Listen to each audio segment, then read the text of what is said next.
નમસ્કાર ગુજરાત, આજના મુખ્ય સમાચારની અંદર યુદ્ધ વિરામનું મુખ્ય કારણ સામે આવ્યું। પીએમ મોદીએ કહ્યું, જો પાકિસ્તાન હુમલો કરશે તો જવાબ આપીશું। સાથે પીઓકે પાછું આપો, બીજી કોઈ વાત નથી કરવી। પરિસ્થિતિ સામાન્ય થતા કલેક્ટરનો નિર્ણય। 16-17 મે થી શરૂ થશે આઈપીએલ। ગામડાના લોકો માટે આવ્યા છે સારા સમાચાર। પશુપાલકો માટે આવી ગઈ છે ખુશ ખબર। મહિલાઓને મળશે 1 લાખ રૂપિયાની સહાય।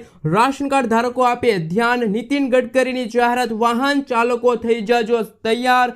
મોદી સરકારની જાહેરાત, ખેડૂતોને હપ્તા વગર મળશે 36,000 રૂપિયાની સહાય। આયુષ્માન કાર્ડ ધારકો આપે ધ્યાન। અને આજના સૌથી મોટા ખેડૂત ઉપયોગી સમાચાર જાણીશું આજના આ વિડીયોની અંદર। મિત્રો, દરેક સમાચાર, દરેક માહિતી જણાવીએ એ પહેલા ગુજરાતના જે પણ મિત્રો ચેનલ પર જો પહેલી વાર આવ્યા હોય તો મિત્રો ખાસ કરીને વિડીયોને એક લાઇક કરી ચેનલને સબસ્ક્રાઇબ કરવાનું ભૂલતા નહીં। સાથે આજનો આ વિડીયો છે જેને અંત સુધી જોતા રહેજો। મિત્રો, અત્યારના તાજા સમાચાર વિશે વાત કરીએ તો યુદ્ધ વિરામનું મુખ્ય કારણ સામે આવ્યું છે।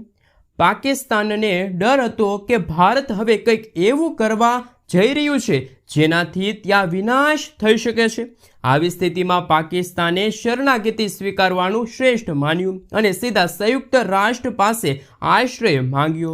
આ પછી પાકિસ્તાનના ડીજીએમઓએ ભારત સાથે સીધી હોટલાઇન પર વાત કરી અને પછી યુદ્ધ વિરામ પર સંમતિ સંધાઈ।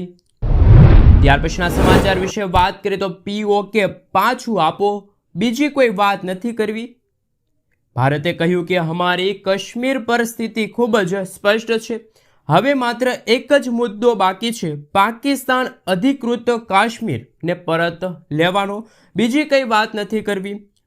અમારો બીજા કોઈ વિષય પર વાત કરવાનો ઈરાદો નથી। અમે કોઈની મધ્યસ્થી ઈચ્છતા નથી। અમને કોઈ મધ્યસ્થની જરૂર નથી। પીએમ મોદીએ કહ્યું કે જો પાકિસ્તાન કંઈ કરશે તો તેનો જવાબ વધુ વિનાશક અને કઠોર હશે। મિત્રો, ત્યાર પછીના સમાચાર વિશે વાત કરીએ તો જો પાકિસ્તાન હુમલો કરશે તો જવાબ આપીશું, પીએમ મોદીએ કહ્યું। ભારત અને પાકિસ્તાન તણાવ અંગે પીએમ મોદી અને અમેરિકાના ઉપરાષ્ટ્રપતિ વચ્ચે ચર્ચા થઈ ગઈ। જો પાકિસ્તાન હુમલો કરશે તો અમે તેનો જોરદાર જવાબ આપીશું। જો ત્યાંથી ગોળી ચલાવવામાં આવશે તો અહીંથી પણ ગોળી ચલાવવામાં આવશે। જ્યારે વિદેશી મંત્રીએ કહ્યું કે ભારતની બદલાની કાર્યવાહીથી પાકિસ્તાન ખરાબ સ્થિતિમાં મુકાશે। મિત્રો, ત્યાર પછીના સમાચાર વિશે વાત કરીએ તો પરિસ્થિતિ સામાન્ય થતા કલેક્ટરનો નિર્ણય। ભારત પાકિસ્તાનના યુદ્ધ વિરામ પછી ગુજરાતના સરહદી જિલ્લામાં સ્થિતિ સામાન્ય જોવા મળી રહી છે। જિલ્લા કલેક્ટરના જણાવ્યા અનુસાર જામનગર અને કચ્છમાં આજે બ્લેકઆઉટ નહીં લાગે। બનાસકાંઠા, કચ્છમાં જનજીવન સામાન્ય જોવા મળી રહ્યું છે। સુઈગામ, ગાંધીધામ, ભુજ, જામનગરમાં બજારો ખુલી ગઈ છે અને લોકોની અવર જવર પણ જોવા મળી રહી છે। મિત્રો, ત્યાર પછીના સમાચાર વિશે વાત કરીએ તો 16 અને 17 મે થી શરૂ થઈ શકે છે આઈપીએલ। ભારત અને પાકિસ્તાન વચ્ચે યુદ્ધ વિરામના સમાચાર પછી આઈપીએલ ફરી શરૂ કરવાની યોજના પણ શરૂ થઈ ગઈ છે। એવું કહેવામાં આવ્યું છે કે આઈપીએલની બાકી મેચો 16 અથવા તો 17 મે થી શરૂ થઈ શકે છે। સૂત્રોના જણાવ્યા અનુસાર પહેલી ક્વાર્ટર ફાઇનલ મેચ હૈદરાબાદમાં રમાઈ શકે છે। નવી તારીખો ટૂંક સમયમાં જાહેર કરવામાં આવશે। પાકિસ્તાન સાથેના તણાવના કારણે આઈપીએલ 1 અઠવાડિયા માટે મુલતવી રાખવામાં આવી હતી। મિત્રો, ત્યાર પછીના સમાચાર વિશે વાત કરીએ તો પાકિસ્તાન સામે તણાવ વચ્ચે સરકારનું આશ્વાસન। પાકિસ્તાન સાથે વધતા તણાવ વચ્ચે કૃષિ અને ખેડૂત કલ્યાણ મંત્રાલયે કહ્યું કે લોકોને ખાદ્ય ઉપલબ્ધતા અંગે ચિંતા ન કરવા વિનંતી કરી છે। મંત્રાલયનું કહેવું છે કે દેશની વર્તમાન પરિસ્થિતિને ધ્યાનમાં રાખીને અમે સંપૂર્ણપણે તૈયાર છીએ। અમારી પાસે ડાંગર, ઘઉં, કઠોળ, ફળો અને શાકભાજીનો પૂરતો જથ્થો ઉપલબ્ધ છે। વર્તમાન પરિસ્થિતિમાં કોઈ પણ નાગરિકને દેશની ખાદ્ય સુરક્ષા અંગે ચિંતા કરવાની જરૂર નથી। ત્યાર પછીના સમાચાર વિશે વાત કરીએ તો હાલ અગત્યના સમાચાર સામે આવી રહ્યા છે। રાશન કાર્ડ ધારકો માટે ખૂબ જ મહત્વના સમાચાર। વર્ષ 2025માં સસ્તા દરે અનાજ મેળવવા રાશન કાર્ડનું ઈ-કેવાયસી જરૂરી છે। આધાર કાર્ડ અને આધાર કાર્ડમાં રજિસ્ટર્ડ મોબાઈલ નંબરથી તમે તમારું રાશન કાર્ડ કેવાયસી પ્રક્રિયામાંથી પસાર કરી શકો છો, એટલે કે રાશન કાર્ડને આધાર કાર્ડ સાથે લિંક કરાવી શકો છો। સાથે સાથે મિત્રો વર્ષ 2025માં રાશન કાર્ડ ધારકોને લાગશે મોટો ઝટકો. જો તમારી પાસે કાર છે, ટ્રેક્ટર છે અથવા કોઈ પણ 4 વ્હીલ છે તો તમે રાશન કાર્ડ માટે અયોગ્ય છો. જો તમારી પાસે તમારા ઘરમાં રેફ્રિજરેટર અને એર કન્ડિશનર અથવા તો અન્ય કોઈ લક્ઝરી વસ્તુઓ છે તો પણ તમે રાશન કાર્ડ માટે પાત્ર નથી. જો તમારા પરિવારમાં કોઈ સરકારી નોકરી કરે છે તો સમગ્ર પરિવારને રાશન કાર્ડનો લાભ નહીં મળે.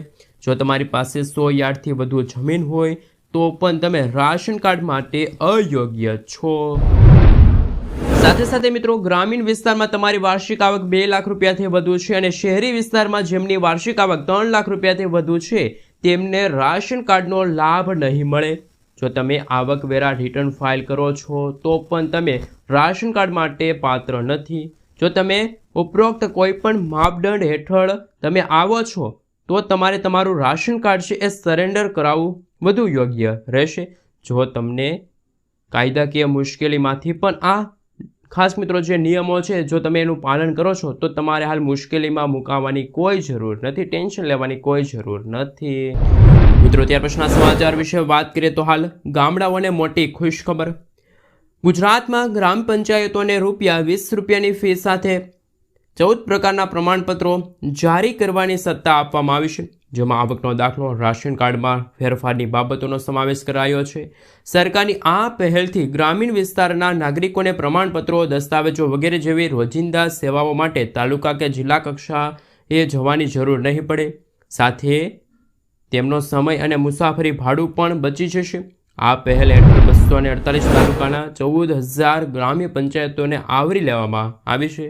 તાલુકા અને જિલ્લા કક્ષાના સેવા કેન્દ્રો પર ઉપલબ્ધ સેવાઓ ગ્રામ પંચાયતમાં જ સામાન્ય ફી પર પૂરી પાડવામાં આવશે. આ ઉપરાંત નામ ઉમેરવા, નામ દૂર કરવા અથવા તો રાશન કાર્ડમાં સુધારા અથવા તો ડુપ્લિકેટ રાશન કાર્ડ, આવક પ્રમાણપત્ર, વરિષ્ઠ નાગરિક પ્રમાણપત્ર, ક્રિમિનલ પ્રમાણપત્ર, જાતિ પ્રમાણપત્ર જેવી સેવાઓ ગ્રામ પંચાયત કચેરીમાંથી જ ડિજિટલ સેવા સેતુ દ્વારા માત્ર ₹20ની ફી ચૂકવીને ઉપલબ્ધ કરાઈ છે. મિત્રો ત્યાર પછીના સમાચાર વિશે વાત કરીએ તો સરકારનો મોટો નિર્ણય. ગુજરાત હાઈકોર્ટમાં જન્મના પ્રમાણપત્રમાં સુધારાને લઈને મહત્વનો ચુકાદો અપાયો છે, જેમાં આધાર કાર્ડ છે, પાન કાર્ડ છે, ડ્રાઇવિંગ લાયસન્સ જેવા સરકારી રાશન રેકોર્ડમાં દર્શાવેલ જન્મ તારીખ સંપૂર્ણ માન્ય રહેશે નહીં. કોર્ટે જણાવ્યું કે ફક્ત જન્મના પ્રમાણપત્રમાં નોંધાયેલી જન્મ તારીખ જ સાચી માની શકાય. હોસ્પિટલના રેકોર્ડ પ્રમાણે જન્મની નોંધણીમાં નોંધાયેલા તારીખ એ જ સાચી તારીખ ગણી શકાય. મિત્રો ત્યાર પછીના સમાચાર વિશે વાત કરીએ તો ખૂબ જ અગત્યના સમાચાર. વાહન ચાલકો માટે નીતિન ગડકરીની સૌથી મોટી જાહેરાત. નીતિન ગડકરીએ એક મહત્વપૂર્ણ નિર્ણય લીધો છે. હાલની ટોલ સિસ્ટમ નાબૂદ કરી દીધી છે. તેને સેટેલાઇટ આધારિત ટોલ વસૂલાતની જાહેરાત કરી છે. નીતિન ગડકરીએ આ સિસ્ટમ લાગુ કરવા પાછળનો મુખ્ય ઉદ્દેશ ટોલ વસૂલાત વધારવાનો અને ટોલ પ્લાઝા પર ભીડ ઘટાડવાનો છે. આ પહેલથી નીતિન ગડકરીએ કહ્યું કે હવે સેટેલાઇટ આધારિત ટોલ કલેક્શન થશે. તમે જેટલી મુસાફરી કરશો તેટલા પૈસા કપાશે. ક્યારથી અમલ થશે આ અંગે કોઈ પણ પ્રકારની સ્પષ્ટતા નીતિન ગડકરી દ્વારા કરવામાં આવી નથી. મિત્રો ત્યાર પછીના સમાચાર વિશે વાત કરીએ તો ડ્રોન દીદી યોજનાને લઈને મહત્વપૂર્ણ સમાચાર. ડ્રોન દીદી યોજના મહિલાઓ માટે સૌથી મોટી યોજના છે. ડ્રોન દીદી યોજના હેઠળ સરકારે આગામી કેટલાક વર્ષોમાં 1200 કરોડ રૂપિયા ખર્ચીને 15,000 મહિલા સ્વસહાય જૂથોને ડ્રોન આપવાનો નિર્ણય કર્યો છે. આ માટે મહિલાઓને લગભગ 15 દિવસ સુધી ટ્રેનિંગ આપવામાં આવશે. મહિલાઓને ડ્રોન ખરીદવા માટે તેમની કિંમતના 80% અથવા તો વધુમાં વધુ 8 લાખ રૂપિયા આપવામાં આવશે. દર મહિને મહિલાઓને 15,000 રૂપિયાની આર્થિક સહાય છે એ પણ પૂરી પાડવામાં આવશે. મિત્રો ત્યાર પછીના સમાચાર વિશે વાત કરીએ તો ખૂબ જ અગત્યના સમાચાર સામે આવી રહ્યા છે. ખાસ મિત્રો એમના વિશે વાત કરીએ તો હાલ ખેડૂતોને મળશે 9,000 રૂપિયાનો હપ્તો. પીએમ કિસાન સન્માન નિધિ હેઠળ દેશના કરોડો ખેડૂતોને નાણાકીય સહાય આપવામાં આવે છે. આ યોજના હેઠળ પાત્રતા ધરાવતા ખેડૂતોને વાર્ષિક 6,000 રૂપિયાની સહાય મળે છે. ત્યારે હવે રાજસ્થાનમાં ભાજપ સરકાર દ્વારા ખેડૂતો માટે મોટી જાહેરાત કરવામાં આવી છે. રાજસ્થાનમાં હવે યોજના હેઠળ ખેડૂતોને વાર્ષિક 9,000 રૂપિયા મળશે. પીએમ કિસાન સન્માન નિધિ યોજના અંતર્ગત ખાસ મિત્રો જો કહી શકાય કે રાજસ્થાનના ખેડૂત મિત્રોને 6,000 રૂપિયાની આર્થિક સહાય મળતી હતી. આ ઉપરાંત રાજ્ય સરકારે ખેડૂતોને વધારાની 3,000 રૂપિયાની રકમ આપવાનો નિર્ણય લીધો છે. તો મિત્રો ગુજરાતમાં પણ છેલ્લા 25 થી 30 વર્ષથી ભાજપ સરકાર છે. તો મિત્રો હાલ શું ગુજરાતના ખેડૂતોને પણ વધુમાં 3,000 રૂપિયાની સહાય મળવી જોઈએ. ગુજરાતમાં પણ ભાજપ સરકાર છે તો કેમ આ સહાય વધુ નથી મળતી? તો મિત્રો તમારું આના વિશે શું કહેવું છે કે ગુજરાતના દરેકે દરેક ખેડૂત મિત્રોને પણ 2,000 રૂપિયાના બદલે 3,000 રૂપિયાનો હપ્તો મળવો જોઈએ કે ના મળવો જોઈએ? ખાસ નીચે કોમેન્ટ બોક્સમાં કોમેન્ટ કરીને જરૂરથી જણાવી આપજો. મિત્રો ત્યાર પછીના સમાચાર વિશે વાત કરીએ તો હાલ અગત્યના સમાચાર. લોન માફ મંડળીને લઈને મોટા સમાચાર સામે આવ્યા. ગુજરાતના ખેડૂતો ઉપર સહકારી, ક્ષેત્રીય, ગ્રામીણ અને ખાસ મિત્રો જે કોમર્શિયલ બેંક સહિતનું કુલ 1.44 લાખ કરોડ રૂપિયા જેટલું દેવું છે. ત્રણેય પ્રકારની બેંકોમાં કુલ 55 લાખ જેટલા ખાતાઓ ખેડૂતોએ આ ધિરાણ અપાયેલું છે. અનેક રાજ્યના ખેડૂતો ઉપર ગુજરાત કરતાં વધારે દેવાનું ભારણ ઓછું હોવાનું આંકડા સામે આવી રહ્યા છે. લોકસભામાં નાણાં મંત્રાલય દ્વારા એક સવાલના જવાબમાં ગુજરાત સહિત વિવિધ રાજ્યના ખેડૂતો પર દેવાની માહિતી આપવામાં આવી હતી. ત્યારે હાલ મિત્રો કહી શકાય કે જે મે મહિનો ચાલ્યું છે અને મે મહિના અંતર્ગત નવા જૂની મંડળી પ્રક્રિયા ચાલુ હોય તો ખેડૂતોને 0% વ્યાજે મંડળી આપવામાં આવશે, એટલે કે વ્યાજ સરકાર ભરે છે. તો શું આવી સ્થિતિ દરમિયાન ગુજરાતના અમુક ખેડૂતોના દેવા છે એ સરકારે માફ કરવા જોઈએ કે ના કરવા જોઈએ? ખાસ નીચે કોમેન્ટ બોક્સમાં કોમેન્ટ કરીને જરૂરથી જણાવી આપજો. મિત્રો ત્યાર પછીના સમાચાર વિશે વાત કરીએ તો અગત્યના સમાચાર સામે આવી રહ્યા છે. પશુપાલકો માટે આવી ગઈ છે ખુશ ખબર. જો તમારી પાસે 5 થી વધુ પશુ છે તો તમે પશુપાલન લોન યોજના વર્ષ 2023 માટે અરજી કરી શકો છો. આ યોજના હેઠળ અરજદારને સરકાર દ્વારા 10 લાખ રૂપિયા સુધીની લોન આપવામાં આવે છે. આ લોનની રકમ સીધી અરજદારના બેંક ખાતામાં મોકલવામાં આવે છે. આ રકમનો ઉપયોગ તમારા પોતાના પશુપાલન વ્યવસાય શરૂ કરવા માટે કરી શકો છો. તમામ વર્ગના લોકો આ માટે પશુપાલન લોન યોજના માટે અરજી કરી શકે છે અને તેના લાભ માત્ર એવા લોકોને જ આપવામાં આવે છે જેમની પાસે 5 કે તેથી વધુ પશુઓ ઉપલબ્ધ છે. આ યોજના દ્વારા પશુપાલકોને ખાસ મિત્રો પશુપાલન શરૂ કરવા માટે 10 લાખ રૂપિયા સુધીની લોન છે બેંક દ્વારા 5% વ્યાજ દરે આપવામાં આવે છે. મિત્રો ત્યાર પછીના સમાચાર વિશે વાત કરીએ તો અગત્યના સમાચાર સામે આવી રહ્યા છે. મહિલાઓને મળશે 1 લાખ રૂપિયા સુધીની આર્થિક સહાય. રાજ્ય સરકાર અને કેન્દ્ર સરકાર દ્વારા જન કલ્યાણ માટે અનેક પ્રકારની યોજનાઓ બહાર પાડવામાં આવે છે. આ યોજનાનો મુખ્ય ઉદ્દેશ દેશના રાજ્યના નબળા વર્ગના લોકોને જીવનના સકારાત્મક પરિવર્તિત લાવવાનો છે. આજકાલ કેન્દ્રથી રાજ્ય સરકારો સુધી મહિલા સશક્તિકરણને પ્રોત્સાહન આપવામાં આવી રહ્યું છે, જે હેઠળ કેન્દ્ર અને રાજ્ય સરકાર દ્વારા તો ઘણી પ્રકારની યોજનાઓ ચલાવવામાં આવે છે. ગુજરાતમાં પણ આવી એક યોજના ચાલી રહી છે. યોજના હેઠળ રાજ્ય સરકાર દ્વારા મહિલાઓને પોતાના વ્યવસાય શરૂ કરવા માટે 1 લાખ રૂપિયા સુધીની સહાય આપવામાં આવે છે, લોન આપવામાં આવે છે. તમે પણ કોઈ પણ વ્યાજ વગર અમે ગુજરાત સરકારની મુખ્યમંત્રી ઉત્કર્ષ યોજના વિશે વાત કરી રહ્યા છીએ. સાથે મિત્રો જો વધુ માહિતી મેળવી તો આ યોજના હેઠળ ગુજરાત સરકાર મહિલાઓને 1 લાખ રૂપિયા સુધીની વ્યાજમુક્ત લોન આપે છે. આ લોન એવી મહિલાઓને આપવામાં આવે છે જેઓ પોતાના વ્યવસાય શરૂ કરવા માગે છે અથવા તો પોતાના વ્યવસાય વધારવા માગે છે.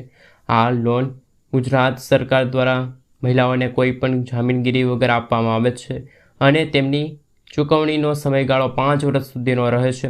આ યોજના માટે અરજી કરનાર મહિલા અરજદાર ગુજરાતની કાયમી રહેવાસી હોવી જોઈએ. તેમની ઉંમર 18 વર્ષ કે તેથી વધુ હોવા જોઈએ. અરજદાર મહિલા ઓછામાં ઓછું 8મું પાસ હોવા જોઈએ. આ સાથે અરજદાર મહિલાઓ પાસે માન્ય આધાર કાર્ડ હોવું પણ આવશ્યક રહેશે. મિત્રો ત્યાર પછીના સમાચાર વિશે વાત કરીએ તો હાલ અગત્યના સમાચાર. મોદી સરકારની જાહેરાત. આયુષ્માન યોજના હેઠળ 70 વર્ષથી વધુ ઉંમરના તમામ વરિષ્ઠ નાગરિકોને ખાસ મિત્રો સામેલ કરવાનું વચન મોદી સરકારે આપ્યું છે. આ સાથે કહેવામાં આવ્યું છે કે હવે તમામ પાત્ર વરિષ્ઠ નાગરિકોને આયુષ્માન ભારત હેઠળ આવરી લેવામાં આવશે. અગાઉ આયુષ્માન ભારત કાર્ડનો લાભ BPL કેટેગરીમાં આવતા જે નબળા વર્ગના જે નાગરિકો હતા એમને આપવામાં આવતો હતો, પરંતુ મોદી સરકારે જાહેરાત કરી છે જે દરમિયાન આયુષ્માન યોજનાને લઈને મોટો દાવો કરવામાં આવ્યો છે અને આ દાવામાં કહેવામાં આવ્યું છે કે હવે વૃદ્ધ લોકોને પણ આયુષ્માન કાર્ડ કાઢી આપવામાં આવશે. 70 વર્ષથી વધુ ઉંમરના તમામ વરિષ્ઠ નાગરિકોને આયુષ્માન કાર્ડ કાઢી આપવામાં આવશે. હાલમાં આયુષ્માન યોજનામાં તમામ લોકોને 5 લાખ રૂપિયા સુધીની સારવાર છે આપવામાં આવે છે. મિત્રો ત્યાર પછીના સમાચાર વિશે વાત કરીએ તો ખેડૂતોને મળશે હવે હપ્તા વગર 36,000 રૂપિયાની સહાય. સરકારે પ્રધાનમંત્રી શ્રમયોગી માનધન યોજનાની શરૂઆત કરી છે, જેના હેઠળ દર મહિને 3,000 રૂપિયા પેન્શનનો લાભ આપવામાં આવે છે, જેમાં જોડાઈને પણ તમે લાભ છે લઈ શકો છો. સરકાર દ્વારા શરૂ કરવામાં આવેલી યોજના પીએમ શ્રમયોગી માનધન યોજના છે. આ યોજના શરૂ કરવાનો હેતુ નબળા વર્ગને આર્થિક રીતે મજબૂત બનાવવાનો છે. એટલું જ નહીં, સરકાર આ યોજના હેઠળ અરજદારના ખાતામાં 36,000 રૂપિયા ટ્રાન્સફર કરે છે. આ યોજના દ્વારા કામદારોને 60 વર્ષની ઉંમર પછી દર મહિને 3,000 રૂપિયા પેન્શન સુવિધાનો લાભ મળે છે. મિત્રો, ત્યાર પછીના સમાચાર વિશે વાત કરીએ તો ખૂબ જ અગત્યના સમાચાર સામે આવી રહ્યા છે. તેમના વિશે વાત કરીએ તો મિત્રો, હાલ ખેડૂતોને મળશે 30,000 રૂપિયા સુધીની સહાય. સરકાર ખેડૂતોના હિતમાં ખૂબ જ ધ્યાન રાખે છે. એટલા માટે સરકાર પણ ખેડૂતો માટે વિવિધ પ્રકારની યોજનાઓ લાવે છે, જેથી ખેડૂતોને મહત્તમ લાભ મળી રહે. પ્રધાનમંત્રી કિસાન સન્માન નિધિ યોજના દ્વારા દેશના કરોડો ખેડૂતોને 6,000 રૂપિયાની આર્થિક સહાય પૂરી પાડવામાં આવે છે. હવે રાજસ્થાન